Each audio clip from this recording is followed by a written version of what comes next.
Hello and welcome to self assessment series of M S Word. ये video इस series का part 2 है। तो चलिए इस वीडियो को स्टार्ट करते हैं। सबसे पहला क्वेश्चन है default font and font size in M S Word. M S Word में डिफ़ॉल्ट फॉन्ट क्या होता है और डिफ़ॉल्ट फॉन्ट साइज़ क्या होता है। इसका करेक्ट आंसर है ऑप्शन सी, डिफ़ॉल्ट फॉन्ट है Calibri and default font size है 11। अब सवाल ये है कि यहाँ पर डिफ़ॉल्ट का क्या मतलब है। First time M S Office को इंस्टॉल करने के बाद जब हम एम एस वर्ड को ओपन करते हैं तो विदाउट चेंजिंग एनीथिंग जो सेटिंग्स हमको मिलती हैं वो सेटिंग्स हमारी डिफ़ॉल्ट सेटिंग्स होती हैं। जब आप होम टैब पर क्लिक करेंगे और फॉन्ट सेक्शन में जाएंगे तो आपको यहाँ पर कैलिब्री लिखा हुआ दिखेगा, ये डिफ़ॉल्ट फॉन्ट है, और यहाँ पर 11 लिखा हुआ है, ये आपका डिफ़ॉल्ट फॉन्ट साइज़ है। लेकिन इन दोनों को हम अपनी रिक्वायरमेंट के अकॉर्डिंग चेंज भी कर सकते हैं। नेक्स्ट क्वेश्चन है default page layout of M S Word. जब हम एम एस वर्ड ओपन करते हैं तो जो पेज हमारे सामने डिस्प्ले होता है उसका लेआउट क्या रहता है। तो इसका करेक्ट आंसर है print layout. M S Word में 3 लेआउट होते हैं, print layout, web layout and reading mode. ये तीनों ऑप्शंस आपको स्टेटस बार पर मिल जाएंगे। इस पर क्लिक करके आप अपने पेज के लेआउट को चेंज कर सकते हैं, लेकिन जो रिकमेंडेड है वो ये है कि आप प्रिंट लेआउट में काम करिए। इसका बेनिफिट ये है कि आपका पेज जैसा स्क्रीन पर डिस्प्ले होगा एग्जैक्टली वैसा ही प्रिंट में आएगा। नेक्स्ट क्वेश्चन है default page orientation and page size in M S Word. जब हम एम एस वर्ड ओपन करते हैं तो जो पेज हमारे सामने डिस्प्ले होता है उस पेज का ओरिएंटेशन क्या रहता है और उसका साइज़ क्या रहता है। इसका करेक्ट आंसर है ऑप्शन डी, पेज का ओरिएंटेशन पोर्ट्रेट रहता है और पेज का साइज़ 8.5 इंच इंटू 11 इंच रहता है, जो कि लेटर साइज़ है। जब आप लेआउट टैब पर जाएंगे तो आपको पेज सेटअप सेक्शन में ओरिएंटेशन का ऑप्शन मिलेगा। जब आप इस ऑप्शन पर क्लिक करेंगे तो आपको 2 ओरिएंटेशन डिस्प्ले होंगे, पोर्ट्रेट एंड लैंडस्केप। इसमें से आप अपनी रिक्वायरमेंट के अकॉर्डिंग सेलेक्ट कर सकते हैं। अगर हम अपने पेज को वर्टिकल रखना चाहते हैं तो पोर्ट्रेट सेलेक्ट करेंगे, और अगर हम हॉरिजॉन्टल रखना चाहते हैं तो लैंडस्केप सेलेक्ट करेंगे। जब आप साइज़ के ऑप्शन पर क्लिक करेंगे तो आपको डिफरेंट पेज साइज़ डिस्प्ले होंगे। ये लेटर साइज़ है जो कि डिफ़ॉल्ट है। हम लोग ज़्यादातर जो काम करते हैं वो A4 पेज साइज़ पर करते हैं। नेक्स्ट क्वेश्चन है which of the following are valid minimum and maximum zoom size in M S Word. इसका मतलब ये है कि जब हम अपने पेज को जूम आउट करेंगे तो मिनिमम कितना % कर सकते हैं, और अगर जूम इन करेंगे तो मैक्सिमम कितना % कर सकते हैं। इसका करेक्ट आंसर है कि मिनिमम हम 10% तक जूम आउट कर सकते हैं और मैक्सिमम हम 500% तक जूम इन कर सकते हैं।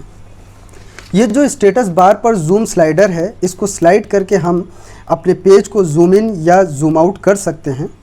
जब हम इसको स्लाइड करके मिनिमम पर ले जाएंगे तो ये 10% शो करेगा। इसका मतलब ये है कि आप इससे ज़्यादा जूम आउट नहीं कर सकते हैं, और अगर आप इसको स्लाइड करके मैक्सिमम पर ले जाएंगे तो 500% शो होगा। इट मीन्स कि आप इससे ज़्यादा जूम इन नहीं कर सकते। नेक्स्ट क्वेश्चन है blank space outside the printing area on a page is called. जब हम एम एस वर्ड ओपन करते हैं तो जो पेज हमारे सामने डिस्प्ले होता है उस पेज के चारों तरफ कुछ ब्लैंक स्पेस छूटी रहती है जिसमें हम कुछ लिख नहीं सकते हैं, उसको क्या कहते हैं। तो इसका करेक्ट आंसर है कि उसको हम मार्जिन कहते हैं। जैसे कि ये हमारा एक पेज है, इस पेज के चारों तरफ कुछ स्पेस छूटी हुई है, इसको हम मार्जिन कहते हैं या फिर नॉन प्रिंटिंग एरिया भी कहते हैं। इस एरिया में हम कुछ लिख नहीं सकते हैं एक्सेप्ट हेडर एंड फुटर। अब हेडर एंड फुटर क्या है? अगर आप अपने डॉक्यूमेंट के हर पेज के टॉप या बॉटम में कुछ लिखना चाहते हैं, जैसे कि चैप्टर का नाम, क्रिएटेड बाय या फिर पेज नंबर, तो आप हेडर एंड फुटर का यूज़ कर सकते हैं। अब ये जो एरिया स्क्वायर से मार्क किया है ये हमारा प्रिंटिंग एरिया है। इसी एरिया में हम अपने टेक्स्ट को लिखेंगे। ये जो मार्जिन एरिया है इसको हम अपनी रिक्वायरमेंट के अकॉर्डिंग कम या ज़्यादा भी कर सकते हैं। नेक्स्ट क्वेश्चन है the name of a word document displays on. हमारे वर्ड डॉक्यूमेंट का नाम कहाँ डिस्प्ले होता है? Ribbon, title bar, status bar या फिर होम टैब। इसका करेक्ट आंसर है टाइटल बार। जब हम एक नया डॉक्यूमेंट क्रिएट करते हैं तो ये जो सबसे टॉप पर बार है इसको हम टाइटल बार कहते हैं। इस पर डॉक्यूमेंट 1 लिख कर आता है। जब हम इस डॉक्यूमेंट को किसी नाम से सेव कर देंगे तो वो नाम यहाँ पर डिस्प्ले होगा। नेक्स्ट क्वेश्चन है which bar shows the current position as far as the text goes. जब हम अपने डॉक्यूमेंट में कुछ टाइप करते हैं तो हमारे इंसर्शन पॉइंटर की पोजीशन भी चेंज होती है। तो सवाल ये है कि इंसर्शन पॉइंटर की पोजीशन कहाँ पर शो होती है। इसका करेक्ट आंसर है स्टेटस बार। स्टेटस बार पर इंसर्शन पॉइंटर की करंट पोजीशन के साथ और भी कुछ इन्फॉर्मेशन डिस्प्ले होती है, जैसा कि यहाँ पर लिखा हुआ है पेज 1 ऑफ 1। इट मीन्स कि इस डॉक्यूमेंट में एक पेज है और हमारा कर्सर फर्स्ट पेज पर है। लाइन 1 इट मीन्स हमारा कर्सर फर्स्ट लाइन में है। कॉलम 7 इट मीन्स के लाइन 1 में हमारा कर्सर 7th कैरेक्टर पर है। 1 वर्ड का मतलब इस वर्ड डॉक्यूमेंट में सिर्फ एक वर्ड है। अगर हम कुछ और वर्ड्स लिखेंगे तो यहाँ पर total number of words display होंगे। नेक्स्ट क्वेश्चन है font size in MS Word varies from. It means के फॉन्ट साइज की वैलिड रेंज क्या है। इसका करेक्ट आंसर है option C, it varies from 1 to 1638। इसका मतलब अगर आप इस रेंज के बाहर फॉन्ट साइज देंगे तो वो उसको इनवैलिड मानेगा।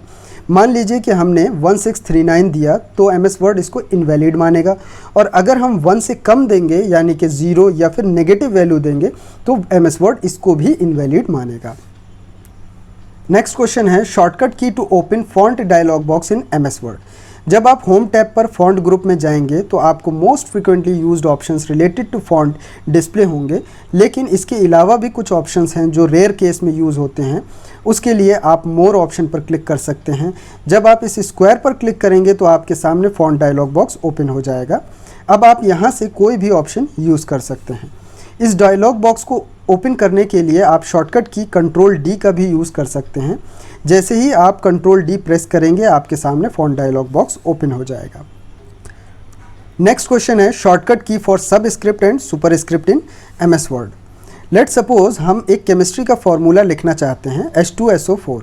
यहाँ पर ये जो 2 और 4 है ये सबस्क्रिप्ट है। इसका मतलब सबस्क्रिप्ट नॉर्मल टेक्स्ट से हाफ रहेगा और थोड़ा सा लोअर साइड में रहेगा। अब मान लीजिए हमको एक मैथमेटिकल इक्वेशन लिखनी है x² + y² = 12। यहाँ पर ये जो स्क्वायर है ये सुपरस्क्रिप्ट है। सुपरस्क्रिप्ट नॉर्मल टेक्स्ट से हाफ रहेगा और थोड़ा सा अपर साइड में रहेगा। ये जो सबस्क्रिप्ट और सुपरस्क्रिप्ट का ऑप्शन है ये आपको होम टैब पर फॉन्ट सेक्शन में मिलेगा। ये देखिए ये सबस्क्रिप्ट है और ये सुपरस्क्रिप्ट है। सबस्क्रिप्ट और सुपरस्क्रिप्ट के लिए पहले आप टेक्स्ट को सिलेक्ट कर लीजिए, फिर अगर आप इस पर क्लिक करेंगे तो जो सिलेक्टेड टेक्स्ट है वो सबस्क्रिप्ट हो जाएगा, और अगर आप इस पर क्लिक करेंगे तो वो टेक्स्ट सुपरस्क्रिप्ट हो जाएगा। इसके लिए शॉर्टकट की का भी यूज़ कर सकते हैं। सबस्क्रिप्ट के लिए शॉर्टकट की है Ctrl=, और सुपरस्क्रिप्ट के लिए शॉर्टकट की है Ctrl++। That's all for now. If you have any query, you may ask in the comment section. We will discuss a new topic in the next video. Thanks for watching.